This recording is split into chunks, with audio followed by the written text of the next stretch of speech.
Hi, welcome to code Eureka. ഇന്ന് നമ്മൾ നോക്കുന്നത് ഓഫ് പേജ് എസ് പറ്റിയാണ്. എന്താണ് ഈ ഓഫ് പേജ് എസ് എന്ന് പറഞ്ഞു കഴിഞ്ഞാൽ നമ്മൾ ഇതുവരെ പഠിച്ചത് എന്ന് വെച്ചാൽ എസ് തന്നെ രണ്ട് തരത്തിലുണ്ട്. എസ് നമ്മൾ ഇതുവരെ പഠിച്ചത് വെച്ചിട്ടാണ് നമ്മൾ പഠിച്ചത് ഇതുവരെ പഠിച്ചത് ഓൺ പേജ് എസ് ആണ്. നമ്മുടെ കീവേഡ് ഒപ്റ്റിമൈസേഷൻ ആയാലും മെറ്റാ ഡിസ്ക്രിപ്ഷൻ ആയാലും ഇന്റേണൽ ലിങ്കിങ് ആയാലും ടൈറ്റിൽ ടാഗ് URL സ്ട്രക്ചർ ഇതൊക്കെ നമ്മൾ പറഞ്ഞില്ലേ. ഇതെല്ലാം നമ്മൾ ഓൺ പേജ് എസ് ആണ് ഇതുവരെ നമ്മൾ പഠിച്ചതല്ല. ഇനി നമ്മൾ പഠിക്കാൻ പോകുന്നത് എസ് തന്നെയുള്ള അടുത്തൊരു ഇതായ സെക്ഷനായ ഓഫ് പേജ് എസ് ആണ്. അപ്പൊ ഇതുവരെ നമ്മൾ എന്താ പഠിച്ചത്? ഓൺ പേജ് എസ് എന്ന് വെച്ചാൽ നമ്മുടെ വെബ്സൈറ്റിന്റെ അകത്ത് വരുത്തേണ്ട ഇംപ്രൂവ്മെന്റ്സ് ആണ് നമ്മൾ പഠിച്ചത്. മെറ്റാ ടാഗ് ആയാലും അതുപോലെ കീവേഡ് ഒപ്റ്റിമൈസേഷൻ ആയാലും കീവേഡ് പ്ലേസ് ചെയ്യുന്നതായാലും എല്ലാം നമ്മൾ പഠിച്ചത് എന്താ?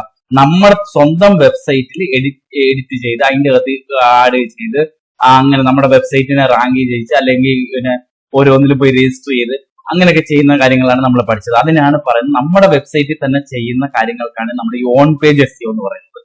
ഈ ഓഫ് പേജ് എസ് എന്താണെന്ന് വെച്ച് കഴിഞ്ഞാൽ നമ്മളിപ്പോ പഠിക്കാൻ പോകുന്ന ഓഫ് പേജ് എസ് ആണ്. ഈ ഓഫ് പേജ് എസ് എന്ന് പറഞ്ഞാൽ നമ്മുടെ വെബ്സൈറ്റിൽ ചേഞ്ചസ് ഒന്നും വരുത്തത്തില്ല. നമ്മുടെ വെബ്സൈറ്റിൽ ചേഞ്ച് വരുത്താതെ മറ്റുള്ള വെബ്സൈറ്റുകളിൽ നമ്മൾ ഇപ്പൊ സോഷ്യൽ മീഡിയയിലാണെങ്കിൽ നമ്മൾ കഴിഞ്ഞ ക്ലാസ്സിൽ സ്റ്റാർട്ട് ചെയ്തിട്ടുണ്ട്. നമ്മൾ സോഷ്യൽ മീഡിയയിലാണെങ്കിൽ നമ്മൾ എന്ത് ചെയ്യും? ഓരോ സോഷ്യൽ മീഡിയയിൽ പോയി പേജുകൾ ജനറേറ്റ് ചെയ്യും, പേജുകൾ ക്രിയേറ്റ് ചെയ്യും. നമ്മുടെ ബിസിനസിന് സപ്പോർട്ട് ചെയ്യുന്ന അല്ലെങ്കിൽ നമ്മുടെ ബിസിനസ് പേജുകൾ ക്രിയേറ്റ് ചെയ്തതിനു ശേഷം അവിടെ നിങ്ങോട്ട് ബാക്ക് ലിങ്കുകൾ കൊടുക്കും നമ്മുടെ സൈറ്റിലേക്ക്. അതുപോലെ ലിങ്ക് ബിൽഡിംഗ്, ഇതിന്റെ അകത്ത് മെയിൻ ആയിട്ട് വരുന്ന ഓഫ് പേജ് എസ് അകത്ത് വരുന്നത് link building, local SEO, social media marketing. ഇതാണ് ഇമ്പോർട്ടന്റ് ആയിട്ട് ഇതിന്റെ അകത്ത് ഓഫ് പേജ് എസ് അകത്ത് വരുന്നത്. ലിങ്ക് ബിൽഡിംഗ് എന്താണെന്ന് വെച്ചാൽ സിമ്പിൾ ആയിട്ട് പറഞ്ഞു കഴിഞ്ഞാൽ ഇപ്പൊ ഈ ഓഫ് പേജ് എസ് എന്താണെന്ന് നിങ്ങൾക്ക് മനസ്സിലായില്ല. ഓഫ് പേജ് എസ് എന്ന് പറഞ്ഞാൽ നമ്മുടെ വെബ്സൈറ്റിൽ ചേഞ്ച് ഒന്നും വരുത്തത്തില്ല. മറ്റുള്ള വെബ്സൈറ്റിലും സോഷ്യൽ മീഡിയയിലും ഒക്കെ പോയിട്ട് നമ്മുടെ വെബ്സൈറ്റിന്റെ റാങ്കിന് ഇംപ്രൂവ് ചെയ്യുന്ന രീതിയിലുള്ള കാര്യങ്ങൾ നമ്മൾ ചെയ്യുന്നതാണ് ഓഫ് പേജ് എസ് എന്ന് പറയുന്നത്. അതിനകത്ത് മെയിൻ ആയിട്ട് ഫസ്റ്റ് വൺ ലിങ്ക് ബിൽഡിംഗ് എന്നുള്ള കാര്യമാണ്. ഈ ലിങ്ക് ബിൽഡിംഗ് എന്ന് പറഞ്ഞു കഴിഞ്ഞാൽ നമ്മൾ വേറെയുള്ള വെബ്സൈറ്റിലും ബ്ലോഗ് സൈറ്റുകളിലൊക്കെ പോയിട്ട് നമ്മൾ ഒരു ആർട്ടിക്കിൾ എഴുതും. ആർട്ടിക്കിൾ എഴുതാന്ന് വെച്ചാൽ ഇപ്പൊ നമുക്ക് ചാറ്റ് GTP വഴി കണ്ടന്റ് ജനറേറ്റ് ചെയ്യാൻ പറ്റും.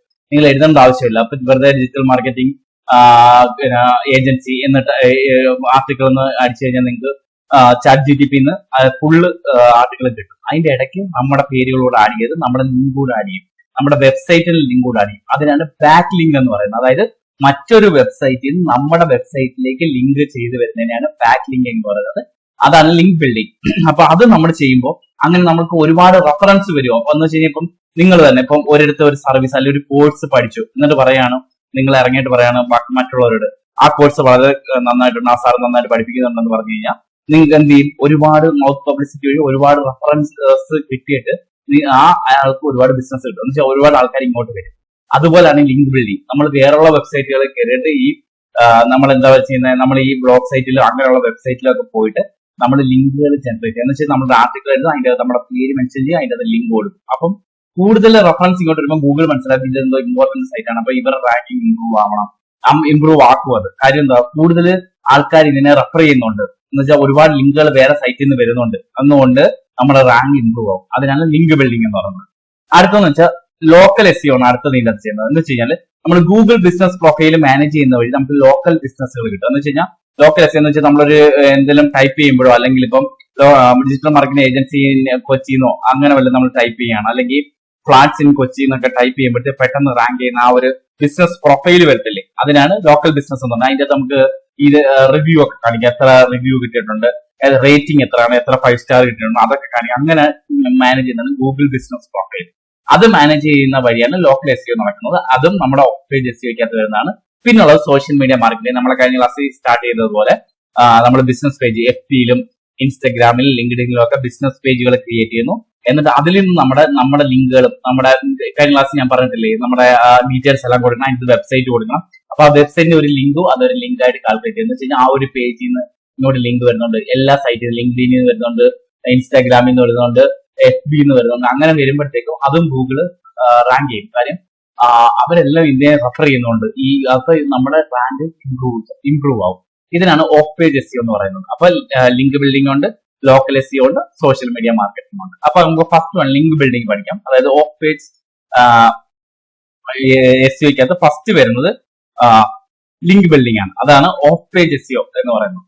അപ്പൊ ഈ ലിങ്ക് ബിൽഡിംഗ് എന്താണെന്ന് നമുക്ക് നോക്കിക്കഴിഞ്ഞാൽ ബാക്ക് ലിങ്ക്സ് ജനറേറ്റ് ചെയ്യുക എന്ന് പറയും. ബാക്ക് ലിങ്ക്സ് എന്നാണ് പറയുന്നത്. അതായത് നമ്മുടെ സൈറ്റിൽ നിന്ന്, അത് നമ്മുടെ സൈറ്റിലേക്ക് പുറത്തുള്ള ഒരു സൈറ്റിൽ നിന്ന്, അതർ വെബ്സൈറ്റിൽ നിന്ന്, ഇപ്പൊ ഈ പിക്ചർ കാണുന്നില്ലേ, container link pointing to your website. അതായത് അതർ വെബ്സൈറ്റുകളിൽ നിന്ന് നമ്മുടെ വെബ്സൈറ്റിലേക്ക് ഒരു ബാക്ക് ലിങ്ക് വരുന്നു. അതായത് ഇവിടെ ഒരു ആർട്ടിക്കിൾ ഉണ്ട്, ഈ അതർ വെബ്സൈറ്റ് ഒരു ആർട്ടിക്കിൾ ഉണ്ട്, അതിന്റെ അകത്ത് നമ്മുടെ പേര് അതിന്റെ അകത്ത് മെൻഷൻ ചെയ്യുന്നുണ്ട്.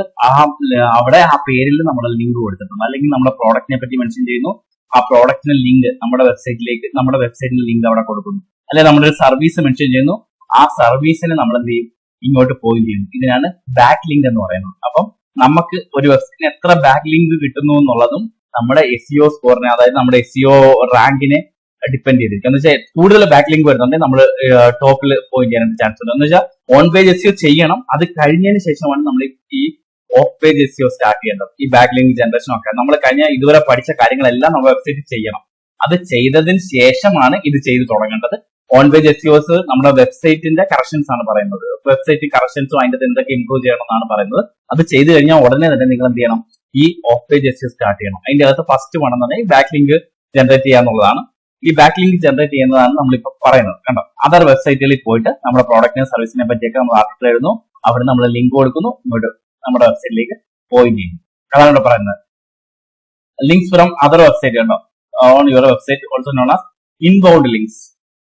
അപ്പൊ ഇത് നമുക്ക് നമ്മൾ ഗൂഗിൾ നമ്മുടെ ഒരു പോപ്പുലർ വെബ്സൈറ്റ് ആയിട്ട് ഇതിനെ കൺസിഡർ ചെയ്യും. അത് നമ്മുടെ വെബ്സൈറ്റുകൾ ഹയർ റാങ്ക് ചെയ്യാനായിട്ട് ചാൻസ് ഉണ്ടെന്നുള്ളതാണ്. അപ്പൊ നമുക്ക് തന്നെ ഇതുപോലെ നമ്മുടെ വെബ്സൈറ്റിലേക്ക് പലതിന്റെ എന്ന് വെച്ച് കഴിഞ്ഞാൽ ഫേസ്ബുക്ക്, വേർഡ്പ്രസ്, ഇങ്ങനെയുള്ള പല ആർട്ടിക്കിളിൽ നിന്നും യൂട്യൂബിൽ നിന്നും ഒക്കെ നമുക്ക് ഇങ്ങനെ ലിങ്ക് വരുമ്പോഴത്തേക്കും നമ്മുടെ വെബ്സൈറ്റ് റാങ്കിങ്ങിൽ വളരെ ടോപ്പിലേക്ക് വരാനായിട്ടുള്ള ചാൻസ് ഉണ്ട്. പിന്നെ നമ്മൾ ഈ ലിങ്ക് ബിൽഡ് ചെയ്യുമ്പോൾ നമ്മൾ ശ്രദ്ധിക്കേണ്ട ഒരു കാര്യം എന്ന് വെച്ച് കഴിഞ്ഞാൽ നമ്മൾ എപ്പോഴും നമ്മൾക്ക് അതായത് നിങ്ങളിപ്പം ഒരു സ്ട്രോങ് ബാക്ക് ലിങ്ക് എന്ന് പറഞ്ഞു കഴിഞ്ഞാൽ നിങ്ങൾ പോയിട്ട് ഇപ്പൊ ഒരു കുക്കറിയുടെ ഒരു ഇതിൽ പോയിട്ട് ഒരു ബ്ലോഗ് സൈറ്റിൽ പോയിട്ട് നിങ്ങൾ അതിന്റെ അകത്ത് ഒരു ചെറിയ ആർട്ടിക്കിൾ ഉണ്ടാക്കുക, അല്ലെ അതിന്റെ അകത്ത് കുക്കറിയുടെ ഇടയ്ക്ക് നമ്മുടെ ലിങ്ക് കൊണ്ടോ ഇട്ട് കഴിഞ്ഞാൽ നമുക്കത് ഒരു റിവേഴ്സ് എഫക്ട് ഉണ്ടാക്കും. എന്ന് വെച്ച് കഴിഞ്ഞാൽ നമുക്ക് റെലവെന്റ് ആയിട്ടുള്ള കണ്ടന്റ് ഉള്ള സ്ഥലത്തെ നമ്മുടെ ബാക്ക് ലിങ്കുകൾ ജനറേറ്റ് ചെയ്യാവുള്ളൂ. അതിനാണ് സ്ട്രോങ് ബാക്ക് ലിങ്ക് എന്ന് പറയുന്നത്. മനസ്സിലായോ? അപ്പൊ നമുക്കിപ്പോ കുക്കറിയുടെ ഇതിനകത്തുള്ള ഡിജിറ്റൽ മാർക്കറ്റിംഗിന് ഇട്ട് കഴിഞ്ഞാൽ ഗൂഗിൾ അത് സ്ക്രോൾ ചെയ്യുമെന്ന് പറഞ്ഞില്ല, സ്ക്രോൾ ചെയ്ത് വരുമ്പോഴത്തേക്ക് അത് നെഗറ്റീവ് ഇമ്പാക്ട് ഉണ്ടാക്കും. ഇതൊരു സ്പാം ആയിട്ടായിരിക്കും ഗൂഗിൾ കാൽക്കുലേറ്റ് ചെയ്യുക. കാര്യം നമ്മൾ വെറുതെ ഇങ്ങനെ ജനറേറ്റ് ചെയ്യണം. അതിന് പകരം നമ്മൾ ഈ ആർട്ടിക്കിളൊക്കെ എഴുതുന്ന സൈറ്റിൽ പോയി നമ്മുടെ ആർട്ടിക്കിൾ വേണമെങ്കിൽ നമുക്ക് പോസ്റ്റ് ചെയ്യാം. അതിന്റെ അകത്ത് ഡിജിറ്റൽ മാർക്കറ്റിംഗിനെ പറ്റിയുള്ള ആർട്ടിക്കിൾ പോസ്റ്റ് ചെയ്യാം. എന്നിട്ട് അതിനകത്ത് നമ്മുടെ ഡിജിറ്റൽ മാർക്കറ്റിംഗിന്റെ ആൾ നിങ്ങൾക്ക് ഇത് ചെയ്യണമെന്നുണ്ടെങ്കിൽ, റാങ്ക് അയക്കണമെന്നുണ്ടെങ്കിൽ അതിന്റെ വെബ്സൈറ്റിന്റെ ലിങ്ക് കൊടുക്കാം. അതല്ല നിങ്ങൾക്ക് വേറെ ഏതെങ്കിലും ക്ലയന്റ് നിങ്ങളുടെ വേറെ ഏതെങ്കിലും മേഖലയിൽ നിന്നുള്ളതാണെങ്കിൽ അതിന്റെ നിങ്ങൾക്ക് ഒരു ആർട്ടിക്കിൾ ഉണ്ടാക്കാം. ആർട്ടിക്കിൾ ഉണ്ടാക്കിയതിന് ശേഷം നമുക്ക് എന്ത് ചെയ്യാം, ഇതിലേക്ക് ഒരു ലിങ്ക് കൊടുക്കാം, നമ്മുടെ വെബ്സൈറ്റിലേക്ക് ഒരു ലിങ്ക് കൊടുക്കാം. ഇങ്ങനെയാണ് നമ്മൾ ചെയ്യേണ്ടത്. അപ്പൊ ഇതിന്റെ അകത്ത് നമ്മളിപ്പം നമ്മളൊരു വെബ്സൈറ്റിന്റെ കാര്യം പറഞ്ഞു. ഇത് നമ്മൾ സെന്ററിൽ കാണുന്നത് ഈ പിക്ചറിൽ കണ്ടോ നമ്മുടെ വെബ്സൈറ്റ് ആണ്. ഇതെന്ന് വെച്ചാൽ നമുക്ക് എവിടെ നിന്നാണോ ലിങ്ക് വരുന്നത് എന്നുള്ളതാണ്. അപ്പൊ ഈ റെഫറിംഗ് ഡൊമൈൻ എന്താണെന്ന് ഞാനൊന്ന് പറഞ്ഞുതരാം. ഈ റെഫറിംഗ് ഡൊമൈൻ എന്നുള്ളത് നിങ്ങൾ ഓർത്ത് വെച്ചേക്കണം. അപ്പൊ നമ്മൾ ഡിജിറ്റൽ മാർക്കറ്റിംഗ് കയറുമ്പോഴത്തേക്ക് കൂടുതലും ബാക്ക് ലിങ്ക്, റെഫറിംഗ് ഡൊമൈൻ എന്നൊക്കെ ആയിരിക്കും പറയുന്നത്. അപ്പൊ ഈ റെഫറിംഗ് ഡൊമൈൻ എന്ന് പറഞ്ഞാൽ ഒന്നുമില്ല, നമുക്ക് എവിടെ നിന്നാണോ ലിങ്ക് വരുന്നത് അതിനെ റെഫറിംഗ് ഡൊമൈൻ എന്ന് പറയും. നമുക്ക് കിട്ടുന്നതിനെ ബാക്ക് ലിങ്ക് എന്ന് പറയും. അപ്പൊ നമ്മുടെ ഒരു റെഫറിംഗ് ഡൊമൈൻ ആണ് ഇത്. അവിടെ നമുക്കൊരു ബാക്ക് ലിങ്ക് കിട്ടി. നമുക്ക് ബാക്ക് ലിങ്ക് തരുന്ന സാധനത്തിന് നമ്മൾ വിളിക്കുന്ന ഡൊമൈനിനെ വിളിക്കുന്ന പേരാണ് റെഫറിംഗ് ഡൊമൈൻ. അപ്പൊ നമുക്ക് റെഫറിംഗ് ഡൊമൈൻ 1, റെഫറിംഗ് ഡൊമൈൻ 2 വേണ്ട. അപ്പൊ നമുക്ക് ലിങ്ക്ഡിനിൽ നിന്നാണ് നമുക്കൊരു ബാക്ക് ലിങ്ക് ഇങ്ങോട്ട് വരുന്നെങ്കിൽ നമ്മളെ സംബന്ധിച്ച് ലിങ്ക്ഡിൻ നമ്മുടെ ഒരു റെഫറിംഗ് ഡൊമൈൻ ആണ്. മനസ്സിലായോ? റെഫറിംഗ് ഡൊമൈനിൽ നിന്ന് നമുക്കൊരു ബാക്ക് ലിങ്ക് കിട്ടി. അതുപോലെ നമുക്ക് ഫേസ്ബുക്ക് അല്ലെങ്കിൽ ഏതെങ്കിലും ഒരു ബ്ലോഗ് സ്പോട്ട് എന്ന് പറഞ്ഞ സൈറ്റ് നമുക്കൊരു ഒരു ബാക്ക് ലിങ്ക് തരുന്നുണ്ടെങ്കിൽ നമ്മളെ സംബന്ധിച്ച് ബ്ലോഗ് സ്പോട്ട് എന്ന് പറയുന്ന സൈറ്റ് നമ്മുടെ റെഫറിംഗ് ഡൊമൈൻ ആണ്. നമുക്ക് അവിടുന്ന് ഒരു ബാക്ക് ലിങ്ക് കിട്ടുന്നുണ്ട്. കേട്ടോ, മനസ്സിലായി? അപ്പൊ നമുക്ക് ഒരു റെഫറിംഗ് ഡൊമൈനിൽ നിന്ന് ഒന്നിലധികം ലിങ്കുകൾ കിട്ടാം. കാര്യം എന്താ, ഇപ്പം ഈ ഒരു വെബ്സൈറ്റിൽ നമുക്ക് ഒരുപാട് പേജ് ഉണ്ടെന്ന് വെച്ചു, ഒരു 10-30 പേജ് ഉണ്ട്. അപ്പൊ അതിൽ നിന്ന് പല പേജുകൾ നമ്മൾ മെൻഷൻ ചെയ്തിട്ടുണ്ടെങ്കിൽ നമുക്ക് എന്ത് കിട്ടും, ഒരു വെബ്സൈറ്റ് ഒരു റെഫറിംഗ് ഡൊമൈനിൽ തന്നെ ഒന്നിലധികം ബാക്ക് ലിങ്കുകൾ കിട്ടാം. പല പേജുകളിൽ നമുക്ക് ഇങ്ങനെ ലിങ്ക് കൊടുക്കാം. അല്ലെങ്കിൽ 2-5 പാരഗ്രാഫ് ഉണ്ട്, അതിൽ 2 പാരഗ്രാഫിൽ നമ്മുടെ ലിങ്ക് കൊടുത്തിട്ടുണ്ട്. അപ്പൊ നമുക്ക് 2 ലിങ്ക് വരും. മനസ്സിലായോ? ഒരു റെഫറിംഗ് ഡൊമൈനിൽ നമുക്ക് ഒന്നിലധികം ലിങ്കുകൾ വരാനായിട്ട് പറ്റും. ലിങ്ക് വരാൻ ചാൻസ് ഉണ്ട്. അങ്ങനെ ചെയ്യാനായിട്ട് പറ്റും. പിന്നെ ഒരുപാട് ചെയ്ത് കഴിഞ്ഞാൽ ടോക്സിക് ആയി മാറും. അത് നമ്മുടെ ഗൂഗിൾ നമ്മളെ ബ്ലാക്ക് ലിസ്റ്റ് ചെയ്യാൻ ചാൻസ് ഉണ്ട്. അതുകൊണ്ട് ഒരു മിനിമം ഒരു രീതിയിൽ വേണം, ഓവർ ആക്കാതെ നമ്മുടെ കീവേഡ് ഒക്കെ യൂസ് ചെയ്ത് കറക്റ്റ് ആയിട്ട് ഓവർ ആക്കാതെ വേണം നമ്മൾ ഈ ബാക്ക് ലിങ്കുകൾ പോസ്റ്റ് ചെയ്യാനായിട്ട്. ഈ ബ്ലോഗ് സൈറ്റിൽ അവിടെ ഇവിടെയൊക്കെ പോയിട്ട് പോസ്റ്റ് ചെയ്യാനായിട്ട്. അടുത്തെന്ന് വെച്ച് കഴിഞ്ഞാൽ ഇത് തമ്മിലുള്ള വ്യത്യാസമാണ്. ഇത് സിമ്പിൾ ആണ്. ഇപ്പൊ നമ്മൾ ഓൾറെഡി പറഞ്ഞു കഴിഞ്ഞു ബാക്ക് ലിങ്ക് എന്താണ്, റെഫറിംഗ് ഡൊമൈൻ എന്താണെന്നുള്ളത്. ബാക്ക് ലിങ്ക് എന്ന് പറഞ്ഞാൽ ലിങ്ക് ആണ്, ഒരു സൈറ്റിൽ നമുക്ക് വരുന്ന ലിങ്ക് ആണ്. ഇപ്പൊ ഞാൻ പറഞ്ഞതുപോലെ റെഫറിംഗ് ഡൊമൈൻ എന്ന് പറഞ്ഞാൽ നമുക്ക് ആ ലിങ്ക് തരുന്ന ആ സൈറ്റ് ഡൊമൈൻ, ആ സൈറ്റിന് പറയുന്നതാണ് റെഫറിംഗ് ഡൊമൈൻ എന്ന് പറയുന്നത്. ഇപ്പം ഇവിടെ പറയാൻ ഫേസ്ബുക്ക് അല്ലെങ്കിൽ ലിങ്ക്ഡിൻ എന്ന് പറയുന്നത് നമ്മുടെ റെഫറിംഗ് ഡൊമൈൻ ആണ്. അവിടെ നമുക്ക് ബാക്ക് ലിങ്ക് കിട്ടുന്നു, ഒരു ലിങ്ക് ഇങ്ങോട്ട് വരുന്നു, അതാണ് ബാക്ക് ലിങ്ക് എന്ന് പറയും. മനസ്സിലായി? അത്രേ ഉള്ളൂ അതിന്റെ അകത്ത്. അപ്പൊ അവിടെ നമുക്ക് പ്രോഡക്റ്റ് അവിടുന്ന് പോയിന്റ് ചെയ്യാം, സർവീസ് നമുക്ക് അവിടുന്ന് കിട്ടാം. അപ്പൊ റഫറൻസ് ഡൊമൈനിൽ നമുക്ക് പ്രോഡക്റ്റിന്റെ ലിങ്ക് കിട്ടാം, അതുപോലെ സർവീസിന് ലിങ്ക് കിട്ടാം, അങ്ങനെയുള്ള കാര്യങ്ങളൊക്കെയാണ്. പിന്നെ നമ്മൾ നോക്കേണ്ടത് ഏതാണ് too many links with few referring domains are toxic ആണോ. അപ്പൊ നമുക്കൊരു അഞ്ചെണ്ണത്തിൽ നിന്ന് ഒരു 5 ഡൊമൈനിൽ നമുക്ക് ഒരു 1000 ലിങ്ക് ഒക്കെ നമ്മൾ ജനറേറ്റ് ചെയ്ത് കഴിഞ്ഞാൽ അത് ടോക്സിക് ആയിട്ട് അത് എടുക്കും. അല്ലെങ്കിൽ ഒരു 500 ഡൊമൈനൊക്കെ 500 ലിങ്ക് ഒക്കെ ഇട്ട് കഴിഞ്ഞാൽ അത് ടോക്സിക് ആയിട്ട് എടുക്കും. നമ്മളൊരു ഒരുപാട് ക്രിയേറ്റ് ചെയ്യരുത്. അങ്ങനെ വരുമ്പോഴത്തേക്കും ഗൂഗിളിന്റെ സ്ക്രോളിംഗ് ബോട്ടുകളുണ്ട്, അത് ഐഡന്റിഫൈ ചെയ്യും, അത് ടോക്സിക് ആയിട്ട് മാറ്റുകയും ചെയ്യും. എന്ന് വെച്ചാൽ അത് നമ്മുടെ റാങ്കിങ് താഴെ കൊണ്ടുപോകും. ഇപ്പം multiple refereeing domains with a good number of ranking benefit search കേട്ടോ. എന്ന് പറഞ്ഞു കഴിഞ്ഞാൽ നമ്മളൊരു എന്താ പറയുന്ന ഒരു ഗുഡ് നമ്പർ ആയിരിക്കണം. എന്ന് വെച്ച് കഴിഞ്ഞാൽ ഒരുപാട് ആക്കരുത്. എന്ന് വെച്ച് കഴിഞ്ഞാൽ ഒരു മിനിമം ഒരു ആവശ്യത്തിന് മാത്രം നമ്മൾ ബാക്ക് ലിങ്കുകൾ ഒരു സൈറ്റിൽ നിന്ന് ഇടാവുള്ളൂ. നമ്മൾ ജനറേറ്റ് ചെയ്യുന്ന ബ്ലോഗിൽ നിന്നുള്ള കാര്യമാണ് പറയുന്നത്, അത് അങ്ങനെ ചെയ്യുകയുള്ളൂ. പിന്നെ നമുക്ക് പല രീതിയിൽ നമ്മുടെ വെബ്സൈറ്റിന് നമുക്ക് ബാക്ക് ലിങ്കുകൾ കൊടുക്കാം. ഇപ്പൊ നമുക്ക് തന്നെ സോഷ്യൽ മീഡിയ അക്കൗണ്ടുകളിൽ കയറിയിട്ട് നമുക്ക് പേജസ് ഉണ്ടാക്കാം. പേജസ് ഉണ്ടാക്കിയതിന് ശേഷം അവിടെ നമുക്ക് നമ്മുടെ വെബ്സൈറ്റ് ആഡ് ചെയ്ത് കൊടുക്കാം. അതുപോലെ സോഷ്യൽ മീഡിയ പോസ്റ്റുകൾ ഇട്ടിട്ട് നമ്മുടെ പ്രോഡക്റ്റ് ഒക്കെ ഇട്ടിട്ട് അവിടുന്ന് നമുക്ക് ഇങ്ങോട്ട് ഒരു ലിങ്ക് കൊടുക്കാം. എന്ന് വെച്ചാൽ ഫേസ്ബുക്കിലൊക്കെ നമ്മുടെ പേജിൽ പ്രൊമോട്ട് ചെയ്യില്ല, ബിസിനസ് പേജ് ക്രിയേറ്റ് ചെയ്തിട്ട് നമ്മുടെ പോസ്റ്റ് വഴി പ്രൊമോട്ട് ചെയ്യാൻ വേണ്ടി ഡിസ്ക്രിപ്ഷനിലൊക്കെ നമ്മുടെ വെബ്സൈറ്റിന്റെ ഇത് കൊടുക്കാം. എന്താ നമ്മുടെ വെബ്സൈറ്റിന്റെ ലിങ്ക് കൊടുക്കാം, അതൊക്കെ ബാക്ക് ലിങ്ക് ആയിട്ട് എടുക്കും. അതുപോലെ യൂട്യൂബിന്റെ ഡിസ്ക്രിപ്ഷനിൽ കൊടുക്കാം. യൂട്യൂബ് വീഡിയോസ് ഒക്കെ ഉണ്ടാക്കിയിട്ട് അതിന്റെ ഡിസ്ക്രിപ്ഷനിൽ കൊടുത്തു കഴിഞ്ഞാൽ അതൊക്കെ ബാക്ക് ലിങ്ക് ആയിട്ട് എടുക്കും. അതുകൂടാതെ ഈ ബ്ലോഗ് സൈറ്റുകളിൽ പോയിട്ട് നമുക്ക് ബാക്ക് ലിങ്കുകൾ ഇടാം. പിന്നെ അതുപോലെ പെയ്ഡ് സർവീസുകളുണ്ട്. എന്ന് വെച്ച് കഴിഞ്ഞാൽ പലരും പെയ്ഡ് സർവീസിൽ ഇപ്പം മനോരമ ഓൺലൈൻ, മാതൃഭൂമി ഓൺലൈനിലൊക്കെ നമുക്ക് ഒരു ആർട്ടിക്കിൾ ഇടുന്നതിന്റെ അകത്ത് നമുക്ക് പെയ്ഡ് ആയിട്ട് നമ്മുടെ ആർട്ടിക്കിൾ കൊടുക്കാനും അതുവഴി നമുക്ക് അവിടുന്ന് ഒരു ലിങ്ക് ഇങ്ങോട്ട് ജനറേറ്റ് ചെയ്യിക്കാനും പറ്റും. അതുപോലെ പല സൈറ്റുകളിലും നമുക്ക് ഇങ്ങനെ പെയ്ഡ് ആയിട്ട് അവരെ കൊണ്ട് ചെയ്യിപ്പിക്കാം. എന്ന് വെച്ചാൽ പല ഏജൻസിനെ കൊണ്ടും എഴുതിച്ചിട്ട് അവർക്ക് പൈസ കൊടുത്ത് നമ്മൾ ആർട്ടിക്കിൾ എഴുതിക്കുന്നു, എന്നിട്ട് അതിൽ നിന്ന് നമുക്ക് ഇങ്ങോട്ടൊരു ബാക്ക് ലിങ്ക്. എന്ന് വെച്ച് കഴിഞ്ഞാൽ നമുക്ക് ഈ ഗൂഗിളിന്റെ റാങ്കിങ്ങിൽ മുകളിൽ നിൽക്കുന്ന സൈറ്റുകളിൽ നിന്ന് നമുക്ക് ഇങ്ങോട്ട് ഒരു ലിങ്കുകൾ വന്നു കഴിഞ്ഞാൽ നമ്മുടെ റാങ്കിങ്ങിനെ അത് ഇംപ്രൂവ് ചെയ്യും. അതുകൊണ്ട് തന്നെ അങ്ങനെയുള്ള ഇമ്പോർട്ടന്റ് ആയിട്ടുള്ള സോഷ്യൽ നെറ്റ്വർക്കിംഗ് സൈറ്റിൽ നിന്നും സോഷ്യൽ മീഡിയ സൈറ്റിൽ നിന്നും പിന്നെ നമ്മൾ ഇതുപോലെയുള്ള പ്രസ് റിലീസ് അങ്ങനെയുള്ള കാര്യങ്ങളിൽ നിന്നൊക്കെ നമുക്ക് പെയ്ഡ് ആയിട്ട് നമ്മൾ ലിങ്ക് ജനറേറ്റ് ചെയ്ത് കഴിഞ്ഞാൽ നമ്മുടെ റാങ്കിങ്ങിനെ അത് എഫക്ട് ചെയ്യും കേട്ടോ. ഇതാണ് ഫാക്ടേഴ്സ് അഫക്റ്റിംഗ് ഡൊമൈൻ അതോറിറ്റി. എന്താണ് ഈ ഡൊമൈൻ അതോറിറ്റി എന്ന് നമ്മൾ ഒന്ന് മനസ്സിലാക്കിയിരിക്കണം. ഈ ഡൊമൈൻ അതോറിറ്റി എന്ന് പറഞ്ഞാൽ നമ്മുടെ സെർച്ച് എഞ്ചിൻ ഗൂഗിൾ നമുക്ക് തരുന്ന സ്കോർ ആണ് ഡൊമൈൻ അതോറിറ്റി. നമ്മുടെ ഡൊമൈന് തരുന്ന ഒരു സ്കോർ ആണ്. ഇതൊരു 100ലാണ് തരുന്നത്. 100 ആണ് ഡൊമൈൻ സ്കോറിന്റെ ഏറ്റവും കൂടിയ സ്കോർ. 100ലായിരിക്കും ഡൊമൈൻ അതോറിറ്റി നമുക്ക് തരുന്നത്. അപ്പൊ നമ്മളൊരു പുതിയ വെബ്സൈറ്റ് ക്രിയേറ്റ് ചെയ്യണമെങ്കിൽ നമ്മുടെ ഡൊമൈൻ അതോറിറ്റി 0 അല്ലെങ്കിൽ 1 ആയിരിക്കും സ്റ്റാർട്ടിങ്ങിൽ. പുതിയൊരു വെബ്സൈറ്റ് നമ്മൾ രജിസ്റ്റർ ചെയ്ത് ചെയ്യുമ്പോൾ ജസ്റ്റ് രജിസ്റ്റർ ചെയ്ത് കഴിയുമ്പോഴത്തേക്ക് നമുക്ക് 0 അല്ലെങ്കിൽ 1 ആയിരിക്കും. അതിന്റെ അകത്ത് നമ്മൾ ഓരോ കാര്യങ്ങൾ ഈ ഓൺ പേജ് എസ്ഇഒയിലുള്ള ഓരോ കാര്യങ്ങളും നമ്മൾ ചെയ്യുമ്പോഴത്തേക്കും നമ്മുടെ ഈ ഡൊമൈൻ അതോറിറ്റി കൂടി വരും. അപ്പൊ നമ്മൾ ഈ ഡൊമൈൻ അതോറിറ്റി ഇംപ്രൂവ് ചെയ്യുന്ന കാര്യങ്ങൾ എന്തൊക്കെയാണെന്ന് വെച്ചാൽ content optimisation. Domain name important ആണ്. എന്ന് വെച്ച് കഴിഞ്ഞാൽ നമ്മുടെ ഡൊമൈൻ നെയിം നമ്മുടെ കീവേഡുമായിട്ട് ചേർന്ന് നിൽക്കുന്ന ഡൊമൈൻ നെയിം ആണെങ്കിൽ ബെറ്റർ ആയിരിക്കും. അത് കഴിഞ്ഞിട്ട് കണ്ടന്റ് ഒപ്റ്റിമൈസേഷൻ ഇമ്പോർട്ടന്റ് ആണ്. നമ്മുടെ കീവേഡ്സ് ഒക്കെ ചേർത്ത് നമ്മളത് നേരത്തെ ഉള്ള ക്ലാസ്സിൽ പറഞ്ഞിട്ടുണ്ട്. നമ്മുടെ കീവേഡ് ഒക്കെ നമ്മൾ ഈ നമ്മുടെ കണ്ടന്റിൽ എങ്ങനെ യൂസ് ചെയ്യണമെന്ന് പറഞ്ഞിട്ട് അങ്ങനെ യൂസ് ചെയ്യുക. പിന്നെ ലിങ്ക്, ഈ പറഞ്ഞ പോലെ ലിങ്കുകൾ ജനറേറ്റ് ചെയ്യുക. ഈ ബാക്ക് ലിങ്കുകൾ ഇങ്ങോട്ട് ജനറേറ്റ് ചെയ്യുന്നത് ഇംപ്രൂവ് ചെയ്യും.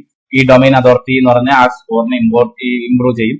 അതുപോലെ ലോഡിംഗ് സ്പീഡ്, നമ്മുടെ വെബ്സൈറ്റ് എത്ര സ്പീഡിൽ ലോഡ് ചെയ്യുന്നു, 3 സെക്കൻഡിൽ ലോഡ് ചെയ്യുന്നു, അങ്ങനെയൊക്കെയുള്ള കാര്യങ്ങളും നമ്മുടെ ഈ ഡൊമൈൻ അതോറിറ്റി സ്കോറിനെ ഇംപ്രൂവ് ചെയ്യും. പിന്നെ സോഷ്യൽ മീഡിയയിൽ നിന്ന് നമ്മുടെ ഉള്ള ലിങ്കുകൾ, പിന്നെ ബ്ലോഗ് പോസ്റ്റുകൾ, ബ്ലോഗിൽ നിന്നൊക്കെ നമുക്കുള്ള ബാക്ക് ലിങ്കുകളും പോസ്റ്റുകളും, പിന്നെ ഗസ്റ്റുകൾ വന്നിട്ട് പോസ്റ്റ് ചെയ്യുന്നത് എന്ന് വെച്ചാൽ റേറ്റ് ചെയ്യുക, ഗൂഗിൾ റേറ്റ് ചെയ്യുക, അതുപോലുള്ള പോസ്റ്റിങ്, അതൊക്കെ നമ്മുടെ ഈ ഡൊമൈൻ അതോറിറ്റി സ്കോറിനെ നമുക്ക് ഇംപ്രൂവ് ചെയ്യും. അതുപോലെ മൊബൈൽ ഫ്രണ്ട്ലി ആയ വെബ്സൈറ്റ് ആണോ, മൊബൈലിൽ ഈ വെബ്സൈറ്റ് എടുക്കുമ്പോഴത്തേക്കും കറക്റ്റ് ആയിട്ട് വ്യൂ ചെയ്യുന്നു, അതും നമ്മുടെ ഡൊമൈൻ അതോറിറ്റി സ്കോറിനെ ഇംപ്രൂവ് ചെയ്യും. അപ്പൊ ഈ ഡൊമൈൻ അതോറിറ്റി സ്കോർ കൂടുതലുള്ള വെബ്സൈറ്റുകളിൽ നമ്മൾ ഈ പോയിട്ട് നമ്മൾ ഈ ബ്ലോഗും ഇതൊക്കെ എഴുതി കഴിഞ്ഞാൽ അവിടെ ഇങ്ങോട്ട് ബാക്ക് ലിങ്ക് ജനറേറ്റ് ചെയ്ത് കഴിഞ്ഞാൽ നമ്മുടെ സൈറ്റിന്റെ റാങ്കിങ് കൂടാനായിട്ട് വളരെ എളുപ്പമാണ്. അപ്പൊ ഇത്രയാണ് നമ്മൾ ഈ ബാക്ക് പേജ് എസ്ഇഒ എന്ന് പറഞ്ഞാൽ, അതായത് of page SEO, back link generation എന്ന് പറഞ്ഞത് ഇതിന്റെ അകത്ത് മെയിൻ ആയിട്ട് ശ്രദ്ധിക്കേണ്ട ഇത്രയും കാര്യങ്ങളാണ്. അപ്പൊ ഇനി നമുക്ക് എങ്ങനെ ഒരു ബാക്ക് ലിങ്ക് ജനറേറ്റ് ചെയ്യാൻ നോക്കാം. ഈ ബാക്ക് ലിങ്ക് ജനറേറ്റ് ചെയ്യാൻ നമുക്ക് ആദ്യം ചെയ്യേണ്ട ഒരു കാര്യം എന്ന് പറഞ്ഞു കഴിഞ്ഞാൽ, നമ്മൾ ഈ ബാക്ക് ലിങ്ക് നമുക്ക് നമ്മുടെ കോമ്പറ്റീറ്ററിനെ പോയി നോക്കണം. എന്ന് വെച്ചാൽ എക്സാമ്പിൾ പറഞ്ഞാൽ ഇപ്പൊ ഡിജിറ്റൽ മാർക്കറ്റിംഗ് കൊച്ചി എന്ന് പറഞ്ഞ ഒരു നമ്മൾ ടൈപ്പ് ചെയ്ത് കഴിഞ്ഞാൽ അതിന്റെ അകത്ത് ഈ ഫസ്റ്റ് വരുന്നതെന്ന് വെച്ച് കഴിഞ്ഞാല് എന്താണ്, ഈ സ്പൈഡർ വർക്ക് എന്ന് പറഞ്ഞ ഒരു കമ്പനിയുടെ ഡീറ്റെയിൽസ് ആണ്. അപ്പൊ ഇവർക്ക് എവിടെ നിന്നൊക്കെ ബാക്ക് ലിങ്ക് വരുന്നുണ്ടെന്ന് നമുക്ക് അറിഞ്ഞു കഴിഞ്ഞാൽ, നമുക്ക് ഈ ടോപ്പിലാണല്ലോ ഇവർ വന്നിരിക്കുന്നത്, അപ്പൊ ഇവർക്ക് എവിടെ നിന്നൊക്കെ ഈ ബാക്ക് ലിങ്ക് വന്നിട്ടുണ്ടെന്ന് അറിഞ്ഞു കഴിഞ്ഞാൽ നമുക്ക് അവിടെയൊക്കെ പോയി നമ്മൾ ലിങ്ക് ജനറേറ്റ് ചെയ്താൽ പോരെ. അപ്പൊ നമുക്ക് കുറച്ചുകൂടി എളുപ്പമോ, നമുക്ക് കുറെ ടൂൾസ് എവിടെയൊക്കെ ഇത് ചെയ്യണം എന്നുള്ളത് നമുക്ക് തപ്പി നടക്കേണ്ട ആവശ്യമില്ല. ഇവരെവിടെയൊക്കെ ചെയ്തിട്ടുണ്ടെന്ന് നമ്മൾ കണ്ടുപിടിച്ചാൽ മതി. എന്നിട്ട് ഇപ്പം പ്ലാറ്റിൻ കൊച്ചി ആണെങ്കിൽ അത് കൊടുക്കുക, ടോപ്പിൽ വരുന്ന ആള് എവിടൊക്കെ നമുക്ക് ബാക്ക് ലിങ്ക് ജനറേറ്റ് ചെയ്തിട്ടുണ്ട്, എത്ര ലിങ്ക് ജനറേറ്റ് ചെയ്തിട്ടുണ്ട്, ആ ഏരിയയിൽ ആ വെബ്സൈറ്റുകളിലൊക്കെ പോയിട്ട് നമ്മുടെ ലിങ്ക് ജനറേറ്റ് ചെയ്ത് കഴിഞ്ഞാൽ നമ്മുടെ പ്രോബ്ലം സോൾവ് ആവും. എന്ന് വെച്ചാൽ നമ്മൾ ടോപ്പിൽ വരാണ്ട് നമ്മുടെ ഈ ബാക്ക് ലിങ്കിന്റെ കാര്യങ്ങളെല്ലാം നമുക്ക് ചെയ്യാനായിട്ട് പറ്റും. ഇതിന് നമ്മൾ ആ 1 പേജ് എല്ലാം ചെയ്തതിന് ശേഷമാണ് ഇത് ചെയ്യാനായിട്ട്. അപ്പൊ അത് കണ്ടുപിടിക്കാം. ഇപ്പം ഒരു വെബ്സൈറ്റ്, ഇപ്പം ഈ പറഞ്ഞ ഈ ഫസ്റ്റ് വെബ്സൈറ്റിന് എത്ര ബാക്ക് ലിങ്ക് ഉണ്ട്, അത് എവിടെ നിന്നൊക്കെയാണ് വരുന്നത്, ഇത് നമുക്ക് കണ്ടുപിടിക്കാനായിട്ട് നമുക്കൊരു ഈസി വേ ഉണ്ട്. അതിനൊരു ടൂളാണ് ഇനി അടുത്ത പറയാൻ പോകുന്നത്. അപ്പൊ നിങ്ങളിത് ശ്രദ്ധിച്ച് കാണുക, ഇത് നിങ്ങൾ എല്ലാവരും ചെയ്ത് നോക്കണം. അപ്പൊ നമ്മൾ ചെയ്യേണ്ടത് ഗൂഗിൾ എടുക്കുക. ഗൂഗിൾ എടുത്തിട്ട് ഇവിടെ ബാക്ക് ലിങ്ക് ചെക്കർ എന്ന് ടൈപ്പ് ചെയ്യുക, സെർച്ച് ചെയ്യുക. സെർച്ച് ചെയ്യുമ്പോൾ ഇവിടെ കണ്ടോ ഫ്രീ ബാക്ക് ലിങ്ക് ചെക്കർ. ഈ സൈറ്റിൽ തന്നെ കയറുക, href.com ബാക്ക് ലിങ്ക് ജനറേറ്റർ എന്ന് പറഞ്ഞ് വരും. ഇതിനെ നിങ്ങൾ ഇതിലെ ക്ലിക്ക് ചെയ്യുക. ഈ ഫസ്റ്റ് വരുന്ന ഈ ലിങ്കിൽ ക്ലിക്ക് ചെയ്യുക. ക്ലിക്ക് ചെയ്യുമ്പോൾ നിങ്ങൾക്ക് ഇങ്ങനെ ഒരു സൈറ്റ് കിട്ടും. ഈ സൈറ്റ് വന്നു കഴിഞ്ഞാൽ നിങ്ങൾക്ക് ഫ്രീ ആയിട്ട് എത്ര ബാക്ക് ലിങ്ക് ഉണ്ട്, അത് എവിടെ നിന്നൊക്കെയാണ് വന്നിരിക്കുന്നത്, നമ്മുടെ ഈ സൈറ്റിന്റെ സ്കോർ എത്രയാണെന്നും നമ്മൾ ഡൊമൈൻ അതോറിറ്റി സ്കോർ എത്രയാണെന്നും നിങ്ങൾക്ക് വ്യക്തമായിട്ട് കാണാനായിട്ട് പറ്റും. അപ്പൊ നമ്മളിവിടെ ചെയ്യാൻ പോകുന്നത്, ഇപ്പം ആദ്യം നമ്മൾ ഈ സൈറ്റിൽ പോകുന്നു. സ്പൈഡർ ബഗ് എന്ന് പറയുന്ന സൈറ്റിൽ ഓപ്പൺ ആക്കും. ഇവിടെ ഓപ്പൺ ആയിട്ടുണ്ട്. ഈ സൈറ്റിന്റെ ലിങ്ക് ഇങ്ങനെ കോപ്പി ചെയ്യും. കോപ്പി ചെയ്തതിന് ശേഷം നമ്മൾ ഇവിടെ വരുന്നു. ഇവിടെ വന്നതിന് ശേഷം ഇവിടെ ഈ URL എന്ന് പറഞ്ഞ സ്ഥലത്ത് പേസ്റ്റ് ചെയ്യുക. ചെക്ക് ബാക്ക് ലിങ്ക് എന്ന് പറഞ്ഞ ബട്ടണിൽ ക്ലിക്ക് ചെയ്യുക. എന്നിട്ട് വെയിറ്റ് ചെയ്യുക. ഇവിടെ തന്നെ കണ്ടോ ഈ ഇത് ഇവിടെ നിങ്ങൾക്ക് ഡീറ്റെയിൽ ആയിട്ട് ഇരുന്നുണ്ട്. ഇവിടെ ഡൊമൈൻ റേറ്റിംഗ് എന്ന് പറഞ്ഞാൽ 50 ആണ്. എന്ന് വെച്ച് കഴിഞ്ഞാൽ 100ലാണ് ഡൊമൈൻ അതോറിറ്റി സ്കോർ വരുന്നത്. അതിന് 50 ഉണ്ട് ഈ ഇത്. അപ്പൊ അത്യാവശ്യം കുഴപ്പമില്ലാത്ത റേറ്റിംഗ് ആണുള്ളത്. ബാക്ക് ലിങ്ക് ഉണ്ടോ 215K ബാക്ക് ലിങ്ക് ഉണ്ട്. ഇവിടുന്ന് 219 വെബ്സൈറ്റിൽ നിന്നാണ് ഇവർക്ക് ഈ ബാക്ക് ലിങ്ക് ഒരു ജനറേറ്റ് ചെയ്തിരിക്കുന്നത് കേട്ടോ. ഈ അത് ഏതൊക്കെ സൈറ്റ് ആണെന്നാണ് ഈ താഴെ കൊടുത്തിരിക്കുന്നത് കേട്ടോ. അപ്പൊ നിങ്ങൾക്ക് എളുപ്പം എന്താന്ന് വെച്ച് കഴിഞ്ഞാൽ നമ്മൾ എന്ത് ചെയ്യണം, ഈ സൈറ്റുകളിലൊക്കെ കയറിയിട്ട് നമ്മുടെ ഒരു ലിങ്ക് ജനറേറ്റ് ചെയ്യാൻ പറ്റുമോ നോക്കണം. എന്ന് വെച്ചാൽ ബ്ലോഗ് ആണെങ്കിൽ ബ്ലോഗ് ഇതിന്റെ അകത്ത് കയറുക, അവരിട്ടേക്കുന്ന സൈറ്റുകളിൽ കയറുക, നമ്മൾ എന്ത് ചെയ്യണം, നമ്മുടേതായിട്ടൊരു ബ്ലോഗ് ക്രിയേറ്റ് ചെയ്യാനുള്ള ഓപ്ഷൻ കാണും, അവിടെ നമ്മൾ ചെയ്യുക. ഇപ്പൊ ഇതിപ്പം പ്രോഡക്റ്റിന്റെ സൈറ്റാണ്, ഇവര് ഡിസ്ക്രിപ്ഷനിലൊക്കെ ആയിരിക്കും ഈ സാധനങ്ങൾ കൊണ്ടിട്ടേക്കുന്നത്. അതുപോലെ തന്നെ list of IIT colleges in India അത് കൊടുത്തിട്ടുണ്ട്. അതുപോലെ തന്നെ ടൈപ്സ് ഓഫ് ഇത് ഇങ്ങനെയുള്ള സൈറ്റുകളിലെല്ലാം ഇവർ കൊണ്ടുവന്ന് പോസ്റ്റ് ചെയ്തിട്ടുണ്ടോ. അതിന്റെ URL ഇവിടെ കൊടുത്തിട്ടുണ്ട്. ഈ URL എങ്ങനെയാണ് ഇത് വർക്ക് ചെയ്യുന്നത് എന്നുള്ളത് കണ്ടോ. സ്കൈലൈൻ ബിൽഡേഴ്സിന്റെ അകത്ത് കൊണ്ടിട്ടുണ്ട്. ഇവരുടെ തന്നെ SEO കമ്പനി ഇൻ ദുബായ് അതിൽ ലിങ്ക് വരുന്നുണ്ട്. ഇവിടെ study abroad consultancy in Kochi ഇതിന്റെ അകത്ത് വന്നിട്ടുണ്ട്. ഇവിടെ നിങ്ങൾക്ക് എല്ലാ ലിങ്കുകളും കിട്ടും. ഈ സൈറ്റിൽ ഓരോന്നായിട്ട് കയറിയിട്ട് നമ്മുടേതായ രീതിയിലുള്ള എന്താ പറയുന്നത്, നമ്മുടേതായ ഒരു പോസ്റ്റ് അതിന്റെ ജനറേറ്റ് ചെയ്യുമ്പോൾ നമുക്ക് ഈ ബാക്ക് ലിങ്കുകൾ ഇങ്ങോട്ട് വരും. പിന്നെ നമുക്ക് അടുത്ത ഒരു ക്ലാസ്സിൽ നമുക്ക് നോക്കാം എങ്ങനെ നമുക്ക് ഒരു ബ്ലോഗ് പോസ്റ്റ് ചെയ്യാമെന്നുള്ളത്, എങ്ങനെ നമുക്ക് ChatGPT വഴി നമുക്ക് എങ്ങനെ ഒരു ബ്ലോഗ് കണ്ടന്റ് ജനറേറ്റ് ചെയ്യാമെന്നുള്ളത്. ഇപ്പൊ നിങ്ങൾക്ക് വേണമെന്നുണ്ടെങ്കിൽ ഗൂഗിളിൽ സെർച്ച് ചെയ്ത് കഴിഞ്ഞാൽ ഒരുപാട് കണ്ടന്റ് അവൈലബിൾ ആണ്. എങ്ങനെ ജനറേറ്റ് ചെയ്യാം, ജസ്റ്റ് ഒന്നുമില്ല, അതിന്റെ അകത്ത് വന്നിട്ട് ChatGPT എടുത്തിട്ട് അതിന്റെ അകത്ത് ഒന്ന് ജസ്റ്റ് ടൈപ്പ് ചെയ്ത് കൊടുത്തു കഴിഞ്ഞാൽ അത് ആർട്ടിക്കിൾ ജനറേറ്റ് ചെയ്ത് തരും. അതിന്റെ അകത്ത് നമ്മുടെ പേരൂടെ കൊടുത്തിട്ട് നമ്മുടെ ഈ ലിങ്ക് കൂടെ കൊടുത്താൽ മാത്രം മതി. അങ്ങനെ തന്നെ ഈ സൈറ്റുകളിലെല്ലാം പോയിട്ട് നമ്മൾ നോക്കുക. ഇപ്പൊ ഏത് സൈറ്റ് കിട്ടിയാലും നിങ്ങൾ ഇനി ഇതൊന്ന് ചെക്ക് ചെയ്യുക. ഈ ലിങ്ക് ബിൽഡറിനകത്ത് കയറുക, ബാക്ക് ലിങ്ക് ചെക്കറിനകത്ത് കയറുക. അതിനുശേഷം അവരുടെ ഡൊമൈൻ സ്കോർ എത്രയാണെന്ന് ചെക്ക് ചെയ്യണം. അവർ ഏതൊക്കെ സൈറ്റിലാണ് അവർ ഈ ലിങ്ക് ജനറേറ്റ് ചെയ്തേക്കുന്നത് നോക്കണം. അത് അവർ തന്നെ ബാക്ക് ലിങ്ക് എത്ര എണ്ണം ഉണ്ട്, 215K ആണിത്. ഓരോ സൈറ്റിലും നിങ്ങൾക്ക് ഇങ്ങനെ ചെക്ക് ചെയ്യാം. നിങ്ങൾ അത് ചെക്ക് ചെയ്ത് നോക്കണം. ഏത് സൈറ്റ് നിങ്ങൾക്ക് കിട്ടിയാലും നിങ്ങൾ ജസ്റ്റ് ഇതൊന്ന് ചെക്ക് ചെയ്ത് നോക്കണം, എങ്കിലും നിങ്ങൾ ഇത് പഠിക്കത്തുള്ളൂ. അതുപോലെ എത്ര വെബ്സൈറ്റിന് 219 വെബ്സൈറ്റുള്ള അതിൽ നിന്ന് 215K അവര് ചെയ്തേക്കുന്ന ലിങ്ക് ജനറേറ്റ് ചെയ്തേക്കുന്നത് കേട്ടോ. അപ്പൊ ഇത് നിങ്ങൾ നോക്കുക. ഇത് കുറെ വർഷങ്ങൾ കൊണ്ട് ചിലപ്പോൾ അവർ ബിൽഡ് ചെയ്തതായിരിക്കും. അപ്പൊ നമ്മൾ ഇത് നോക്കുക, നമ്മളിത് പഠിക്കുക. ഈ ബാക്ക് ലിങ്ക് ചെക്കറിനകത്ത് കയറിയിട്ട് ഏതൊക്കെ സൈറ്റിലാണ് അവർ മെയിൻ ആയിട്ട് കൊടുത്തേക്കുന്നത് ആ സൈറ്റുകളൊക്കെ നോക്കുക. ആ സൈറ്റുകളൊക്കെ ഓപ്പൺ ആക്കി അതിന്റെ ഇത് നോക്കുക. എന്ന് വെച്ചാൽ ഇതൊക്കെ ബ്ലോഗ് സൈറ്റുകളായിരിക്കും കൂടുതൽ. അതിന്റെ അകത്ത് കയറിയിട്ട് ബ്ലോഗ് കണ്ടന്റ് ജനറേറ്റ് ചെയ്യുന്നത് എങ്ങനെയാണ് സിസ്റ്റം അതൊക്കെ ഒന്ന് ചെക്ക് ചെയ്യുക. ഇങ്ങനെയാണ് നമ്മൾ ബാക്ക് ലിങ്ക് ജനറേറ്റ് ചെയ്യുന്നത്. നിങ്ങൾക്ക് ഇതിനെപ്പറ്റി ഒരു ഐഡിയ കിട്ടിക്കാണെന്ന് ഞാൻ വിചാരിക്കുന്നു. ബാക്ക് ലിങ്ക് എന്താണ്, അതെങ്ങനെ ജനറേറ്റ് ചെയ്യാം, അതെങ്ങനെ ചെക്ക് ചെയ്യാം എന്ന് നിങ്ങൾ മനസ്സിലാക്കി. ഇനി അത് നിങ്ങൾ നോക്കണം. അപ്പൊ നിങ്ങൾ ഇതിന്റെ അകത്ത് സമ്മറി പറഞ്ഞാൽ നമ്മൾ എന്തൊക്കെയാണ് ചെയ്യേണ്ടത്. ഒരു ഓഫ് പേജ് SEO നമ്മൾ ആദ്യം ചെയ്യേണ്ടതാണ് ഫൗണ്ടേഷണൽ ബാക്ക് ലിങ്ക് എന്ന് പറയും. അതായത് ഫേസ്ബുക്ക്, ഇൻസ്റ്റാഗ്രാം, ലിങ്ക്ഡിൻ അങ്ങനെയുള്ള സോഷ്യൽ മീഡിയ നമ്മൾ കയറുക. ആദ്യം നമ്മൾ പേജസ് ക്രിയേറ്റ് ചെയ്യുക, ബിസിനസ് പേജസ് ക്രിയേറ്റ് ചെയ്യുക. അതിന്റെ അകത്ത് നമ്മുടെ വെബ്സൈറ്റിലേക്ക് ലിങ്ക് കൊടുക്കുക. അങ്ങനെയുള്ള കാര്യങ്ങളെല്ലാം നമ്മൾ അതിന്റെ അകത്ത് സെറ്റ് ചെയ്യുക. എന്ന് വെച്ച് കഴിഞ്ഞാൽ എല്ലാത്തിലും കയറി നമ്മുടെ ബിസിനസ് പ്രൊഫൈൽ ഓരോ പേജുകൾ ക്രിയേറ്റ് ചെയ്യുക. നമ്മളിപ്പോൾ സ്റ്റാർട്ട് ചെയ്തിട്ടുണ്ട്. ഫേസ്ബുക്കിന്റെ നമ്മൾ കഴിഞ്ഞ ക്ലാസ്സിൽ കാണിച്ചു തന്നു. അതുപോലെ നമ്മൾ ഓരോരുത്തരും ഇൻസ്റ്റാഗ്രാമിലും ലിങ്ക്ഡിനിലും എല്ലാം എങ്ങനെ ചെയ്യുന്നത് നമുക്ക് ഓരോ ക്ലാസ്സായിട്ട് നോക്കാം. അപ്പം അത് കഴിഞ്ഞതിന് ശേഷം അതിന്റെ അകത്ത് നമ്മുടെ വെബ്സൈറ്റ്, നമ്മുടെ പ്രോപ്പർ ആയിട്ടുള്ള നമ്മുടെ വെബ്സൈറ്റിന്റെ അഡ്രസ്സും ലിങ്കും എല്ലാം കൊടുക്കുക. അതിനുശേഷം രണ്ടാമത് ചെയ്യേണ്ട ഈ ഡയറക്ടറീസ് ഉണ്ടല്ലോ, OLX, ട്വിറ്റർ, ജസ്റ്റ് ഇവയിലെല്ലാം കയറിയിട്ട് നമ്മൾ ഇതുപോലെ തന്നെ നമ്മുടെ ഒരു പ്രൊഫൈൽ ബിൽഡ് ചെയ്യുക. അതിനുശേഷം ഇപ്പൊ നമ്മൾ ഇത് രണ്ട് ചെയ്തതിന് ശേഷം മെയിൻ ആയിട്ട് ഇത് ചെയ്യുക. അതിനുശേഷമാണ് ഈ ബാക്ക് ലിങ്കുകൾ ബാക്കിയുള്ള വെബ്സൈറ്റും ബ്ലോഗിലും എല്ലാം നമ്മൾ ചെയ്യേണ്ടത്. അപ്പൊ നമ്മൾ ഇത് മെയിൻ ആയിട്ട് ശ്രദ്ധിക്കേണ്ട ഒരു കാര്യം എന്ന് വെച്ച് കഴിഞ്ഞാൽ നമ്മൾ ഈ ചെയ്യുന്ന ബ്ലോഗ് സൈറ്റുകളുടെ domain authority score just check ചെയ്യുക. ഇത് ഈ ബാക്ക് ലിങ്ക് നമ്മളിപ്പോ നോക്കി ടൂളിൽ തന്നെ കയറി നോക്കിക്കഴിഞ്ഞാൽ നമുക്ക് അറിയാൻ പറ്റും ഡൊമൈൻ അതോറിറ്റി സ്കോർ എത്രയാണെന്നുള്ളത്. അത് കൂടുതലുള്ള വെബ്സൈറ്റുകളിൽ നമ്മൾ ലിങ്ക് ജനറേറ്റ് ചെയ്ത് കഴിഞ്ഞാൽ നമുക്ക് വളരെ നല്ലതായിരിക്കും. എന്ന് വെച്ചാൽ നമുക്ക് റാങ്ക് കൂടുതൽ കിട്ടുന്നത് നമ്മൾ റാങ്ക് ചെയ്ത് നമ്മുടെ വെബ്സൈറ്റ് കോപ്പി വരാനായിട്ട് ചാൻസ് ഉണ്ട്. പിന്നെ ഈ ടോക്സിക് ലിങ്ക് എന്ന് വെച്ചാൽ ഒരു സൈറ്റിൽ നിന്ന് തന്നെ ഒരുപാട് ലിങ്ക്, അത് സ്പാമും ടോക്സിക്കും ഒക്കെ ആയിട്ട് മാറാനുള്ള ചാൻസ് ഉണ്ട്. അതുകൊണ്ട് ഒരു വെബ്സൈറ്റിൽ നിന്ന് ഒരുപാട് ലിങ്കുകൾ ജനറേറ്റ് ചെയ്യാതിരിക്കുക. ഒരു മിനിമം എന്ന് വെച്ച് കഴിഞ്ഞാൽ അത്യാവശ്യത്തിന് വേണ്ട മാത്രം ലിങ്കുകളെ ജനറേറ്റ് ചെയ്യാവുള്ളൂ.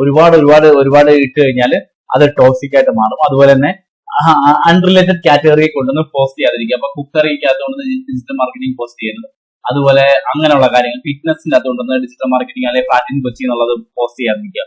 നമ്മൾ റിലേറ്റ് ചെയ്ത ആർട്ടിക്കിൾ ഉണ്ടാക്കിയിട്ട് അതിൽ ഇടുക. അതുപോലെ തന്നെ നമ്മൾ വേറെ സൈറ്റിൽ വെറുതെ പോസ്റ്റ് ചെയ്യുകയാണെങ്കിൽ പോലും അവിടെ പോയിട്ട് നമ്മൾ ഇതുമായിട്ട് റിലേറ്റ് ചെയ്ത സാധനങ്ങളെ പോസ്റ്റ് ചെയ്ത് കഴിഞ്ഞാൽ നമ്മുടെ റാങ്കിങ് ഹയർ ആവാനുള്ള ചാൻസ് വളരെ കൂടുതലാണ്. അപ്പൊ ഇത്രയും കാര്യങ്ങൾ നിങ്ങൾ ശ്രദ്ധിക്കുക. അപ്പൊ ഇനി കുറെ വെബ്സൈറ്റുകൾ എടുക്കുക. അതിന്റെ നിങ്ങൾക്ക് വെബ്സൈറ്റ് ഉണ്ട്, അതിൽ ലിങ്ക് ബിൽഡ് ചെയ്യാം. അതുപോലെ തന്നെ നിങ്ങൾ ഫേസ്ബുക്കിന്റെ ബിസിനസ് പേജ് ക്രിയേറ്റ് ചെയ്ത് നോക്കണം. അത് കഴിഞ്ഞ ക്ലാസ് നമ്മൾ നോക്കിയതാണ്. ഇൻസ്റ്റയിലും ലിങ്ക്ഡിനും ഒക്കെ അടുത്ത ക്ലാസ്സുകളിൽ നമുക്ക് നോക്കാം. അതുപോലെ നിങ്ങൾ ചെയ്യേണ്ട ഓരോ വെബ്സൈറ്റുകൾ കിട്ടുമ്പോൾ ടോപ്പിൽ നിൽക്കുന്ന വെബ്സൈറ്റുകളുടെ എത്ര ലിങ്ക് ഉണ്ടെന്ന്, അതാണ് നിങ്ങളുടെ അസൈൻമെന്റ്. ടോപ്പിൽ നിൽക്കുന്ന ഓരോന്നിന്റെ അടുത്ത് ഈ ലിങ്കറിന് അത് ചെക്ക് ചെയ്ത് നോക്കാം.